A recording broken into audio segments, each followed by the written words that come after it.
Assalamualaikum warahmatullahi wabarakatuh. Waalaikumsalam Waalaikumsalam warahmatullahi warahmatullahi wabarakatuh. wabarakatuh. Warahmatullahi wabarakatuh. Selamat pagi anak-anak, bagaimana kabarnya hari ini? Pagi Bu. Pagi, Bu. alhamdulillah Alhamdulillah baik. baik. Allah Alhamdulillah. Akbar.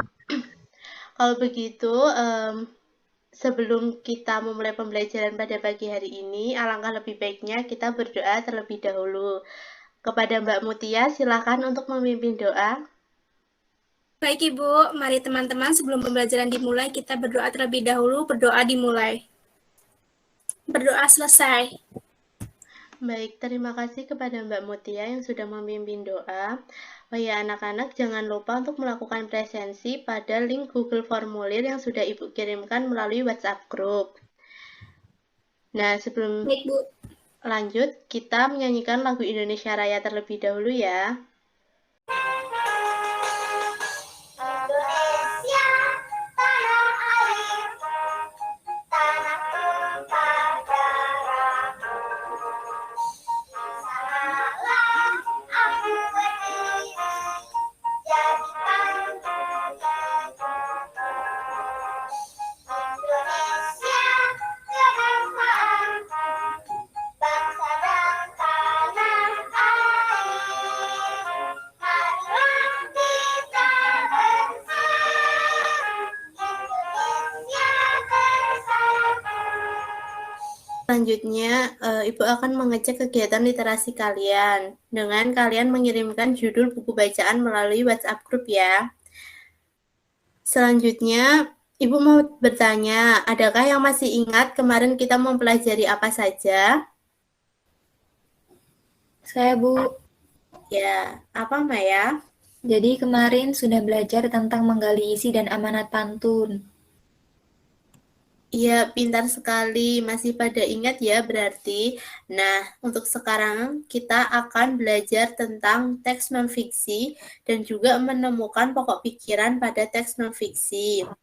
Adapun tujuan pembelajarannya, yaitu diharapkan anak-anak mampu memahami konsep-konsep yang saling berkaitan pada teks non-fiksi dan mampu menemukan pokok pikiran pada teks non-fiksi. Baiklah Nana, di sini Bapak akan memberikan kalian sebuah materi berupa bacaan. Nanti Bapak meminta beberapa dari kalian untuk membacakannya. Baik, apakah sudah terlihat materi yang Bapak berikan? Sudah Pak. Sudah ya. Baik. Nah, di sini Bapak sudah memberikan sebuah bacaan. Lalu Bapak di sini akan meminta terlebih dahulu kepada Mas Hendri. Nah, Mas Hendri untuk membacakan paragraf pertama. Ayo, bisa nggak membacanya? Ayo, udah lancar belum? Coba dibaca Mas Hendri. Baik, Pak. Semua makhluk hidup memerlukan lingkungan tertentu untuk memenuhi kebutuhannya. Lingkungan adalah segala sesuatu yang berada di sekitar makhluk hidup. Sebuah lingkungan terdiri atas bagian yang hidup dan bagian tak hidup.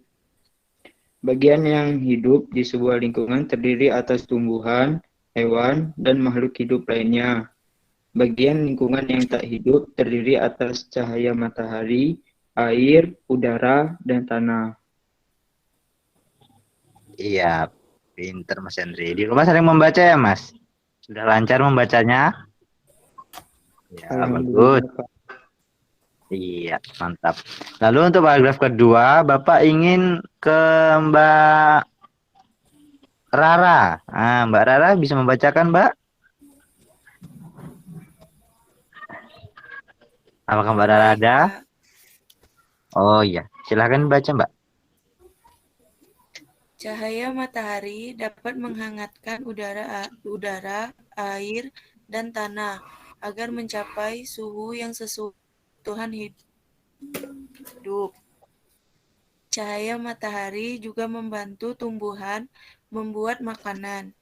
Air dan tanah merupakan bagian penting dari sebuah lingkungan.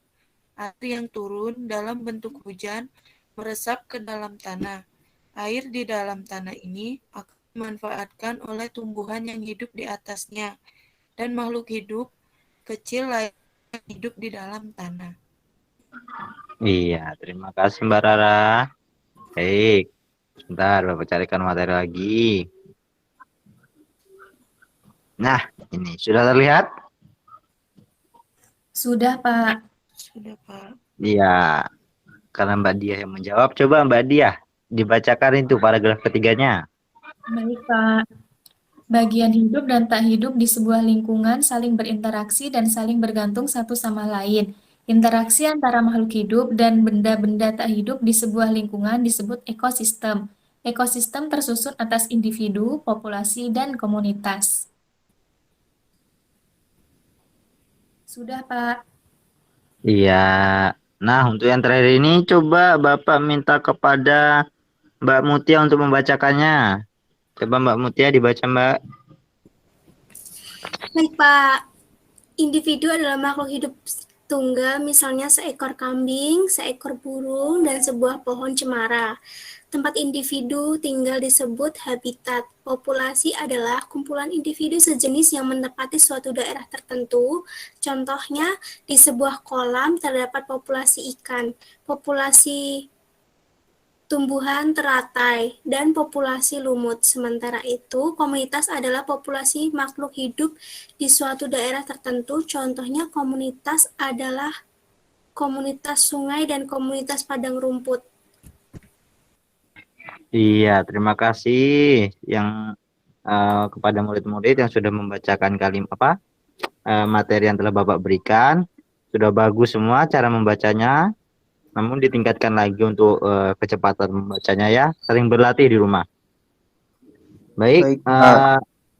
iya, terima kasih Mas Henry.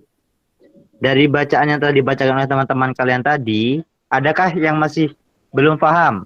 Nah, kalau ada yang masih belum paham, coba bertanya kepada Bapak. Ada yang masih belum paham?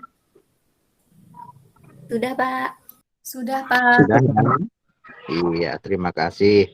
Baik, kalau sudah paham semua, nah di sini Bapak yang akan bertanya kepada kalian. Kalian nanti menjawab pertanyaan yang Bapak berikan, oke? Yang pertama, Bapak ingin bertanya, apa sih judul yang telah dibacakan tadi? Apa judul materi yang telah dibacakan tadi? Ada yang tahu? Ayo, ada yang tahu nggak? Ekosistem, Pak. Iya, betul ya. Judul materi tadi yang dibacakan yaitu ekosistem. Nah, dari bacaan tadi, ada yang tahu nggak? Ekosistem itu terdiri dari apa saja? Ayo. Individu, populasi, dan komunitas, Pak. Iya, Mbak Maya, pinter. Ya, benar ya. Jadi itu tadi merupakan bagian-bagian dari ekosistem. Nah, untuk teman-teman yang lain, murid-murid Bapak yang lain yang belum menjawab, mulai besok harus rajin menjawab biar bisa mendapatkan nilai yang bagus ya. Ya, bagus. Nah, anak-anak, selanjutnya Ibu akan menampilkan slide PowerPoint tentang teks non-fiksi. Nah, apa itu teks non-fiksi? Teks non-fiksi adalah karangan yang dibuat atas dasar fakta atau hal yang benar-benar terjadi dalam kehidupan sehari-hari. Non-fiksi merupakan sebuah karangan yang dihasilkan dalam bentuk cerita nyata atau cerita kehidupan sehari-hari yang dituliskan menjadi sebuah cerita. Nah, anak-anak, setelah Ibu menjelaskan tentang pengertian teks non-fiksi, sekarang Ibu akan memberikan teks yang berjudul jenis makanan hewan. Pada hari na kasi mo gusto ilnes na matni mo biaraso ya. Lubos at pada hari ako na menembuti ay nailas sagutan. Iya, baik. Harus anak-anak akhirnya harus sama. Di pokok paragraf pertama itu jenis makanan hewan yang dikelompokkan menjadi 2. Ya, tepat sekali. Terima kasih Mas Henry sudah berani menjawab dengan baik dan benar. Ayo selanjutnya, pokok pikiran paragraf kedua. Ibu minta buat Mbak Mutia mencoba untuk menjawab. Baik, Bu. Di pokok paragraf kedua yaitu bagian tumbuhan yang sering dimakan hewan. Ya, tepat sekali. Terima kasih Mbak Mutia.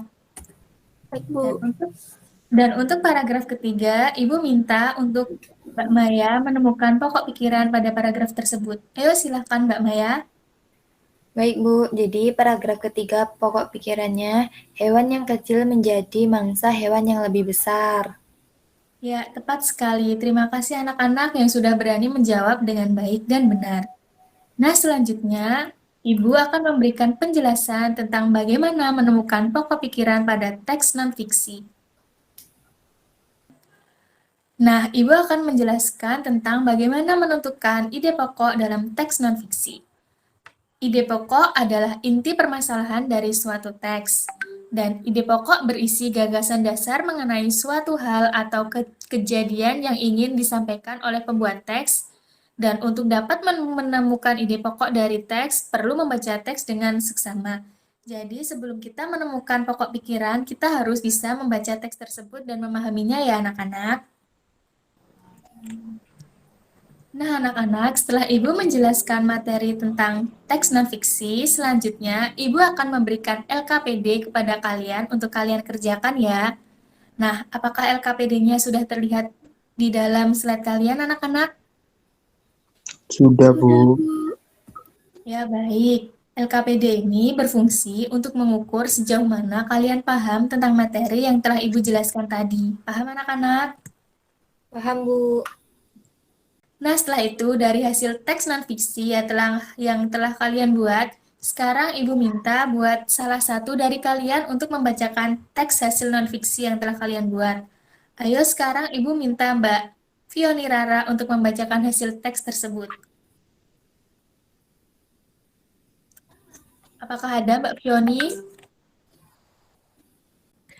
Kelinci merupakan hewan yang sering dijadikan sebagai hewan peliharaan dan hewan pedaging. Kelinci terbagi menjadi dua jenis, yaitu kelinci liar dan kelinci peliharaan. Di Indonesia, banyak terdapat kelinci lokal, yakni jenis kelinci Jawa dan kelinci Sumatera. Kelinci liar biasanya hidup berkelompok dan hidup di sarang-sarang bawah tanah. Pada rumput hutan dan semak-semak adalah lingkungan di mana kelinci biasanya ditemukan. Berbeda dengan kelinci liar, kelinci peliharaan hidup di kandang yang telah disediakan.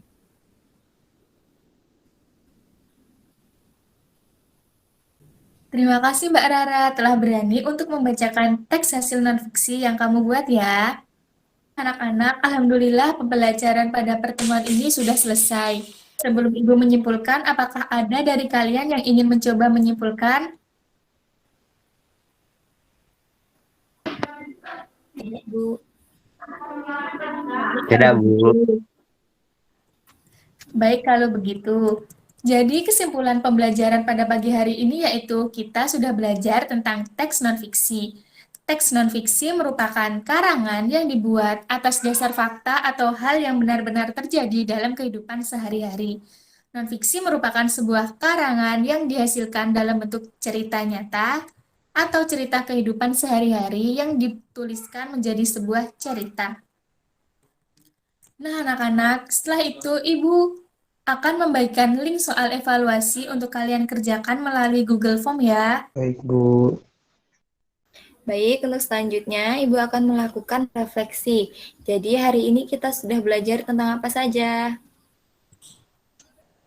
Tentang teks non-fiksi, Bu. Iya, ada lagi? Menentukan ide pokok. Ya, benar. Terima kasih, Nurdiana. Jadi, hari ini kita sudah belajar tentang teks non-fiksi dan menemukan ide pokok pada teks non-fiksi. Baik, untuk selanjutnya, untuk tindak lanjut kegiatan hari ini, Ibu minta kalian berdiskusi dengan orang tua kalian tentang membuat pertanyaan dan menyajikannya dalam peta pikiran. Kemudian, kalian tuliskan dalam buku tulis, lalu difoto kirimkan ke Ibu ya. Iya, Bu. Siap, Bu. Baik, untuk mengakhiri pembelajaran pada hari ini, baiknya kita berdoa terlebih dahulu. Ibu minta untuk Wisnu memimpin doa. Baik, Bu. Baiklah teman-teman sekalian, untuk mengakhiri pelajaran kita pada hari ini, marilah kita berdoa menurut kepercayaan kita masing-masing. Berdoa dimulai. Doa selesai. Sudah, Bu. Ya, terima kasih Wisnu. Terima kasih untuk semuanya yang sudah hadir dalam pertemuan kali ini. Semoga ilmu yang kita pelajari hari ini bisa bermanfaat untuk kedepannya nanti. Baik, Ibu, mohon maaf dalam perkataan atau perbuatan. Ibu akhiri. Wassalamualaikum warahmatullahi wabarakatuh. Waalaikumsalam warahmatullahi wabarakatuh. Waalaikumsalam warahmatullahi wabarakatuh. Terima kasih, Ibu.